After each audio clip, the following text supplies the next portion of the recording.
This afternoon, ousted Venezuelan leader Nicolas Maduro and his wife Celia Flores will make their first appearance in Manhattan federal court, facing drugs and weapons charges.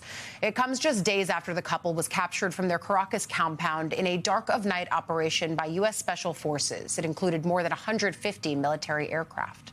The pair were then transported to New York late Saturday night, where they're being held in a Brooklyn jail awaiting today's arraignment. This strike and seizure by the U.S. military was the culmination of a months-long campaign in the region, building up forces, targeting alleged drug boats, and intercepting oil tankers, all ostensibly aimed at ousting Maduro from power. Now that he's gone, though, major questions are mounting about what comes next. President Trump said over the weekend the United States will run Venezuela for an unspecified period of time, zeroing in on advancing American oil interests there. Secretary of State Marco Rubio then tried to clarify that comment, saying the focus is not on governing, but on setting future policy. The president, however, doubled down on his assertion just last night while outlining what he says he needs from the acting leader of Venezuela. That's Delcy Rodriguez, Maduro's former VP. Watch. Don't ask me who's in charge, because I'll give you an answer and it'll be very controversial. What does that mean? It means we're in charge. Have you spoken with her? We're in charge. Have you spoken with her? No, I haven't, but other people have. Do you want to? Yeah, at the right time, I will. Did the U.S. give Delcy Rodriguez any guarantees in exchange for cooperating with your administration? No, but she's cooperating. Short term, next 2 weeks, what do you need from Delcy Rodriguez? You've threatened Delcy. Total access. We need total access. We need access to the oil and to other things in their country that allow us to rebuild their country. Total access. So that lends to the uncertainty about what comes next. Delcy Rodriguez released a statement last night that read in part, quote, "We invite the U.S. government to collaborate with us on an agenda of cooperation oriented toward shared development within the framework of international law to strengthen lasting community coexistence." The acting leader went on to directly address President Trump then, writing, quote, "Our peoples and our region deserve peace and dialogue, not war." That diplomatic tone marks a shift for Rodriguez, who on Saturday called the administration's actions in Venezuela an atrocity and maintained that Maduro was the country's rightful leader. It also comes after President Trump told The Atlantic just yesterday that if Rodriguez, quote, "doesn't do what's right, she's going to pay a very big price, probably bigger than Maduro." It's a lot for us to start with on this first Monday of the year. We've got staff writer at The Atlantic covering national security and the Defense Department, Nancy Youssef, with us. Nancy, I think for folks who are maybe just coming back from the holidays, or they've been tuned out, or they are not well versed in Western hemispheric geopolitics, what is actually going on here? Because this action in Venezuela marks a shift in terms of how the ousting of Maduro happened. And there are a lot of questions about the legal basis for that, what role Congress should or should not have been playing. But at the same time, it has long been American foreign policy that Maduro is a dictator. Presidents from both parties have called him a thug. So the action on its face, I don't see many people saying we should never have done this. It's the way that it was carried out and the message it sends. That's right. You don't hear people saying Nicolas Maduro was treated unfairly or that he shouldn't be brought to trial. He should be brought to trial. Yeah. I think the challenge that people are having is that we're hearing various explanations. This started as a campaign to go after drugs, and yet in his press conference, the president talked about oil more than 20 times. He didn't outline how the U.S. was going to use this to sort of stop drugs from entering the country. The U.S. has said that this is about the focus on the Western Hemisphere, and then hours later started talking about Greenland, which is not in the Western Hemisphere.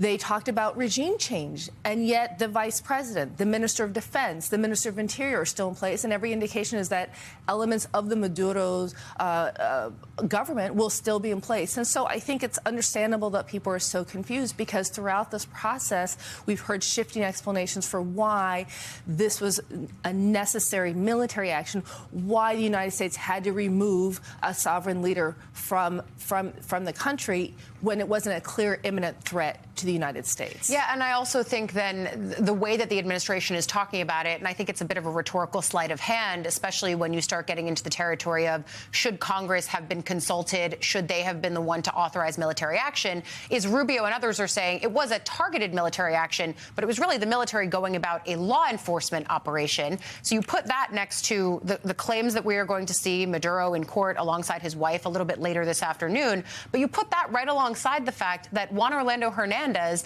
the Honduran president, was convicted of similar drug charges, was beginning to serve a more than 40-year sentence, and the Trump administration came in and said, no, we're going to pardon him. That's fine. That's exactly right, because if the idea is we need to honor the U.S. judicial process, why does that not extend to somebody who was convicted? Yeah. And if we're going to say that we have to go after people for these kinds of crimes, what does that open the aperture for? If we're talking about Colombia next, well, the Colombian president hasn't been indicted or charged with anything. Yeah. And so, again, that speaks to sort of the inconsistency in terms of explanations for why this was necessary. Yeah, why it was necessary, what the end goal is, and what it means for other places, whether it's Cuba, as Rubio was asked about. He waffled. He didn't give a clear yes or no in terms of if Cuba is next. Is it a question of Greenland? What might this mean for China and Taiwan? There's so many ripple effects to this story. It's part of what makes it so complicated and complex. But then, of course, there's the way that the U.S. Secretary of State, Marco Rubio, has talked about this. And he was asked in an interview yesterday if this military operation means the U.S. is now at war with Venezuela and why the Trump administration didn't seek congressional approval beforehand. Watch. Is the United States now at war with Venezuela? There's not a war. I mean, we are at war against drug trafficking organizations. It's not a war against Venezuela. We are enforcing American laws with regards to oil sanctions. We have sanctioned entities. We go to court. We get a warrant. We seize those boats with oil, and that will continue. We would continue to reserve the right to take strikes against drug boats that are bringing drugs towards the United States that are being operated by transnational criminal organizations. White House Chief of Staff Susie Wiles told Vanity Fair that an attack on Venezuela's mainland would require approval from Congress. Why didn't that happen, and will it happen with any future action the administration plans to take in Venezuela or elsewhere? This was not an action that required congressional approval. In fact, it couldn't require congressional approval because this was not an invasion. This is not an extended military operation. This is a very precise operation that involved a couple of hours of action. It was a very delicate operation, too.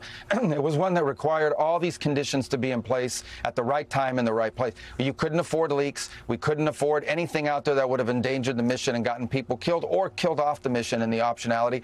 We didn't even know if the mission was going to happen. How can you notify something you're not even sure if it can happen? And then, as we were just talking about, Rubio also declined to comment on if other countries in that region, like Cuba, could be potential targets in the future. It's an especially notable question for Rubio, who has been a longtime proponent of ousting Maduro. I was looking back at comments that he made when I first started covering his then presidential in 2015, 2016. These comments predate that. But if you watch what he's been able to urge this administration to do with Venezuela, it makes sense to ask about Cuba. I think the ripple effects are something we'll keep tracking, but as a millennial, as someone who has looked at the U.S. getting into foreign wars in the name of oil, among other things, I think the immediate comparison that people draw is, how is this not a new Iraq? And you and I were talking about this before. Yeah. How is it? How isn't it? It's something the administration has tried to push back on, too. So I'll start with the differences.